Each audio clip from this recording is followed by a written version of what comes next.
হর হর মহাদেব। কেমন আছে সবাই? আজ ছিল তৃতীয় সোমবার, আমি জল ঢেলেছি। আর এটা হচ্ছে বিকেলের ভিউ, কি জল জমে গেছে বৃষ্টিতে। তারপর আমি সন্ধ্যার দিকে একটু বাড়ি চলে গিয়েছিলাম, এক গৃহপ্রবেশের অনুষ্ঠান ছিল। আর এই তো যে বাড়িতে গৃহপ্রবেশের নেমন্তন্ন, চলে গিয়েছিলাম আমি, আমার বাবা মা সবাই, পাড়া প্রতিবেশীর বোন, পিসি। এটা একটা পিসি হয়, বলছিলাম আমায় নিস না, তাও নিয়েছি। একটা বোন হয়, এটা একটা বোন। তারপর আমি বলছি আমাকে একটু দেখা, আমিও একটু ক্যামেরাবন্দি হই, হাই করে দিলাম। তারপর ঘুরে ঘুরে আমি বলছি একটু রুমগুলো দেখে আসি, কোথায় কীর্তন হচ্ছে সেটাও দেখি। আস্তে আস্তে সব একটু ক্যামেরাবন্দি করে আমিও দেখছিলাম। এই পাশে হচ্ছে খাওয়া দাওয়া করাচ্ছিল, আমি ওই পাশ দিয়েই যাচ্ছিলাম।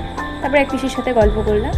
তারপর একটু কীর্তনের রুমে গেলাম, দেখি ওখানে ঠাকুরকে বসিয়েছিল, একটু প্রণাম করে নিলাম আমিও।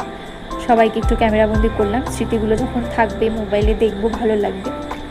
তো প্রণাম শেষে খেতে বসে পড়ছি। এই তো এটা আমার বর।